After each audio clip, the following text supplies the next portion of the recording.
दोस्तों, step up and step down transformer क्या होता है? इसके बारे में हमारे मन में ज़रूर डाउट आया होगा कि आखिर ये चीज़ है क्या? ये काम कैसे करती है? ये कहाँ यूज़ किया जाता है?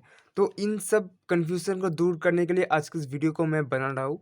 तो चलिए वीडियो को फटाफट स्टार्ट कर लेते हैं और वीडियो को कहीं पर आप स्किप मत करना, नहीं तो आपका जानकारी अधूरा रह जाएगा। तो चलिए स्टार्ट करें वीडियो। तो सबसे पहले आप समझ लीजिए कि ट्रांसफार्मर क्या है, ये काम कैसे करता है, ट्रांसफार्मर की फॉर्मेट कैसी होती है, ये कैसे हमारा वोल्टेज को आर पार करता है। बेसिकली हम जो ट्रांसफार्मर यूज़ करते हैं घरों में वो स्टेप डाउन ट्रांसफार्मर होता है। यानी कि जो उसमें वोल्टेज दिया जाता है उसको स्टेप डाउन करके हमारे पास वोल्टेज को सप्लाई दिया जाता है। ऐसा नहीं कि वो उसको स्टेप अप में भी यूज़ नहीं किया जा सकता, वो अलग बात है। लेकिन हम स्टेप डाउन ही ज़्यादातर यूज़ करते हैं ट्रांसफार्मर घर में। तो ट्रांसफार्मर सिंपली क्या होता है, हम 220 वोल्ट या 230 वोल्ट हमारे डोमेस्टिक लाइन में जो वोल्टेज आते हैं, ये ट्रांसफार्मर के बारे में बात कर रहा हूँ। बड़े-बड़े ट्रांसफार्मर के अलग-अलग उसकी कोडिंग होता है।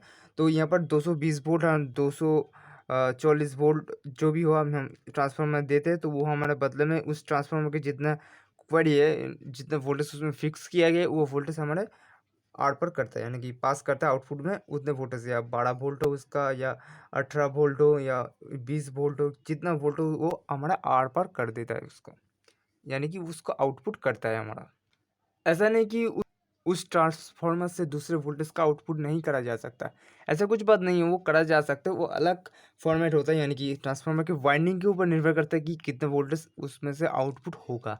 वाइंडिंग और कॉपर वायर की कोर की भी ज़रूरत होती है। कॉपर वायर की जो नंबर होती है वो अलग एक बात है, वो उसको मैं एक डिटेल वीडियो में बनाकर आपको बता दूंगा कौन से वायर में कितना वोल्टेज आपको निकलेगा या कौन से ट्रांस में क्या होगा।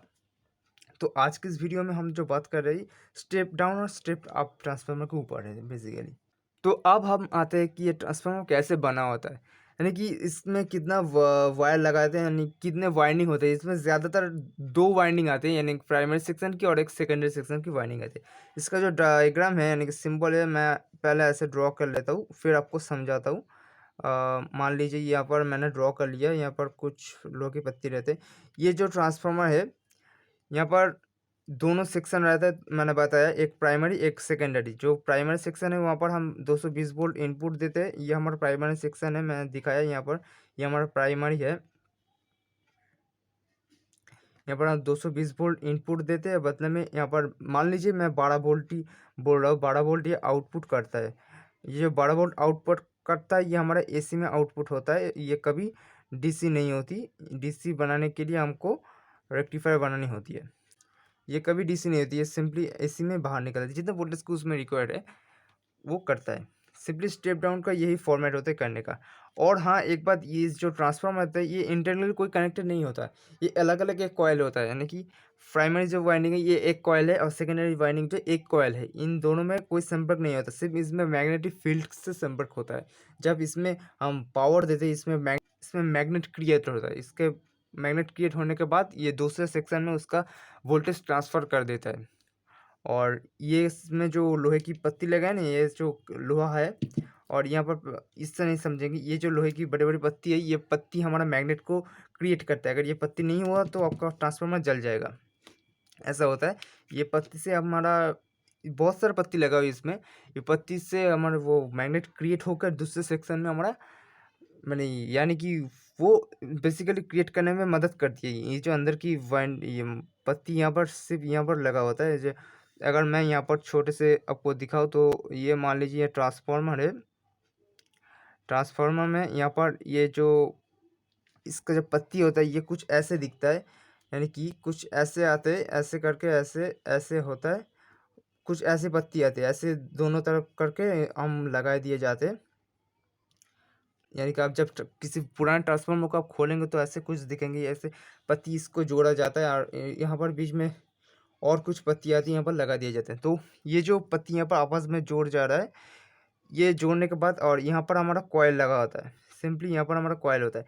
तो वो कॉयल की मैग्नेटिक फील्ड जो होती है वो इस लोहे में आ जाती है, और इसकी वजह से इसमें सेकेंडरी कॉइल में हमारा ट्रांसफ़र कर देते हैं।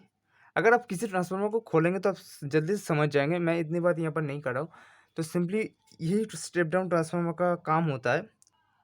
आपसे समझ चुके होंगे कि स्टेप डाउन ट्रांसफार्मर क्या होता है। स्टेप डाउन कुछ ऐसा वैसा कुछ चीज़ नहीं है कि कोई बड़ी मुश्किल की चीज़ है। ये सिंपली हम जो ट्रांसफार्मर यूज़ करते हैं वोल्टेज को ये डाउन कर देते हैं, वोल्टेज को कम कराकर हमको सप्लाई देते। और स्टेप अप ठीक इसका उल्टा है, यानी कि ये वोल्टेज को डाउन करके हमारा देता है, वो हमारा वोल्टेज को बढ़ाकर हमको भेजता है।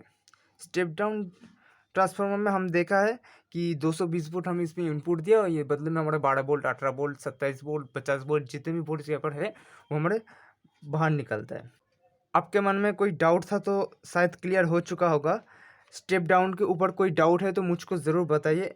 अब मैं स्टेप अप के बारे में बताने जा रहा हूँ। स्टेप अप ट्रांसफार्मर क्या होता है? स्टेप अप ट्रांसफार्मर होता है, ये भी इसके उल्टा है। मैं आपको थोड़ी देर पहले बताए, यानी कि इसके फॉर्मेट के ठीक उल्टा है वो।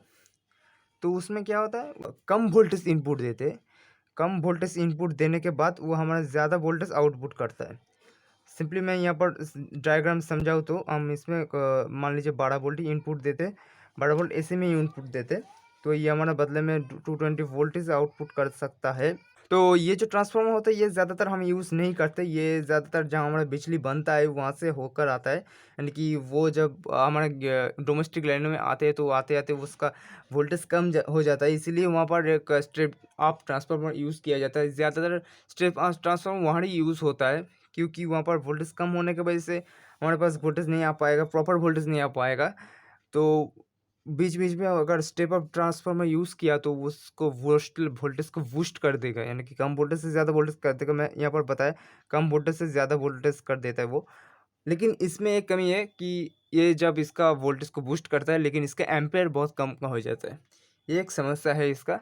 और फिर ये बूस्ट होने के बाद, फिर आने के बाद हमारे घरों में जो लाइन्स आते हैं वहाँ पर ठीक स्टेप अप होके नहीं आते, फिर हमारे घरों में आने के समय और एक ट्रांसफार्मर से वो स्टेप डाउन होकर हमारे घर में भेजा जाता है। और एक जगह हम यूज़ होते दिखा गया है कि जो हमारे इन्वर्टर होता है घरों में हम लगाते हैं, उस इन्वर्टर में भी हम इसको लगाते हुए देखा गया है कि हमने तो देखा है कि उसमें बड़े-बड़े 2 बैटरी लगा होता है। जब हमारा बिजली चला है तो वो इन्वर्टर हमारा काम करना स्टार्ट कर देता है। तो दिन में करंट रहने बाद वो बैटरी हमारा चार्ज होता है। बैटरी जो हमारा चार्ज होता है वो डीसी में चार्ज होता है, आप सभी जानते होंगे। अगर नहीं जानते तो इस वीडियो को देखने के बाद आप शायद जान जाएँगे। तो चार्ज होने के बाद वो डीसी में चार्ज होता है। अब जब करंट चला जाता है, हमारा बिजली आउट हो जाता, नहीं होता, तो क्या होता है वो डीसी सप्लाई हमारा जो इन्वर्टर के एक बॉक्स होते हैं ना, उस बॉक्स में जो सर्किट होता है वहाँ पर कुछ ऐसा सर्किट बना हुआ है कि जब वो डीसी वोल्टेज को जाएगा, कुछ ट्रांजिस्टर मॉसफेट वगैरह लगाकर वहाँ पर डीसी वोल्टेज को एसी वोल्टेज बना जाएगा। जितनी वोल्टेज की वहाँ पर बैटरी लगाई वो वोल्टेज वहाँ पर स्टोर होता है। वो स्टोर जाने के बाद उतने वोल्टेज एसी हो जाएगा। उतने वोल्टेज एसी होने के बाद वहाँ पर फिर से एक अप ट्रांसफार्मर लगा होता है। स्टेप अप ट्रांसफार्मर होने के बाद हमारे लाइनों में आते हैं, घरों में जो वायरिंग है उसमें भेजा जाता है, ताकि जब हम लाइट पंखे वगैरह चला सकते हैं। स्टेप अप ट्रांसफार्मर ऐसे ही काम करता है, इसलिए हम ज़्यादातर ये यूज़ नहीं होते। हम स्टेप डाउन करके हम ज़्यादातर वोल्टेज को काम लगा सकते हैं। स्टेप डाउन करके वोल्टेज को हम यूज़ करते ज़्यादातर। आते इसके वाइंडिंग के ऊपर, यानी कि इसका वोल्टेज अप डाउन होने की क्या वजह है। यहाँ पर दो चित्र में यहाँ पर दिखाई, ये पहला जो है ये स्टेप डाउन का है। स्टेप डाउन है ये, स्टेप डाउन का मैंने चित्र यहाँ पर ड्रॉ किया है, और ये जो है स्टेप अप का है। सिंपली आप यहाँ पर समझ सकते हैं, नहीं तो मैं आपको समझा दे रहा हूँ। ये जो स्टेप डाउन ट्रांसफार्मर होता है, यहाँ पर प्राइमरी सेक्शन जो होता है वो हमारा ज़्यादातर, ये जो प्राइमरी सेक्शन होता है ये हमारा ज़्यादा वाइंडिंग के होते हैं, यानी कि ज़्यादा टर्न्स दिया होता है, वहाँ पर हम इसको देते हैं। और जो हमारा आउटपुट होता है वो कम वाइंडिंग वाला होता है। ठीक उल्टा होता है हमारे स्टेप अप में। स्टेप अप में हम कम वोल्टेज इनपुट देते हैं, इसीलिए कम वोल्टेज की वाइंडिंग जो होती है, यानी कि कम वाइंडिंग जो हो उसमें हम वोल्टेज इनपुट देते हैं, बदले में हमारे ज़्यादा वाइंडिंग वाले सेक्शन है वहाँ से हमारा 220 वोल्ट आउटपुट हो जाता है। वाइंडिंग हम समझ चुके होंगे, अगर नहीं समझे तो मुझको ज़रूर बताना, फिर मैं डिटेल में आपको समझाने की पूरी पूरी कोशिश करूँगा। शायद इस वीडियो में सब कुछ कवर नहीं कर पाया क्योंकि वीडियो बहुत बड़ा हो जा रहा है। तो सिंपली आपको मैं इसका कैसे काम करता है ये स्टेप अप ट्रांसफार्मर आपको प्रैक्टिकल करके दिखा देता हूँ, आपको समझ आ जाएगा अच्छे से। चलिए सेटअप तैयार करके आपको दिखाता हूँ। तो अब देखिए दोस्तों, मैंने ये पूरा तैयार कर लिया है। यहाँ पर मैंने 2 ट्रांसफार्मर का यूज़ किया है। ये 12012 का ट्रांसफार्मर है। यहाँ पर मैंने पहले एक ट्रांसफार्मर को इनपुट दिया है लाइन 220 वोल्ट, और यहाँ पर उसके जो 12 वोल्ट डीसी 12 वोल्ट एसी है उसको 12 वोल्ट एसी में दिया है, यानी कि दूसरे ट्रांसफार्मर के 12 वोल्ट में इनपुट किया है। यहाँ से हमारे जो आउटपुट हो रहा है, यहाँ पर स्टेप अप होकर आउटपुट आएगा। आप इस ट्रांसफार्मर को छोड़ दीजिए, यानी कि ये मत देखिए आप, सिर्फ ये कनेक्शन आप देखिए।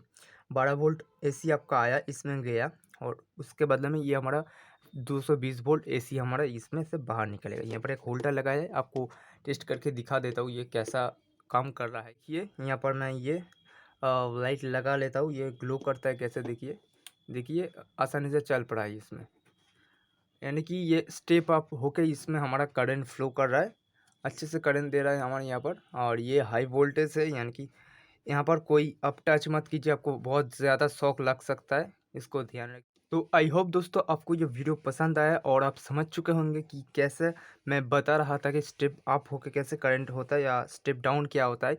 ये सब चीज़ आप शायद समझ चुके होंगे, अगर नहीं समझे तो मुझको कमेंट में ज़रूर बताइए, फिर मैं कोशिश करूँगा आपको अच्छी तरह से समझाने की कोशिश करूँगा।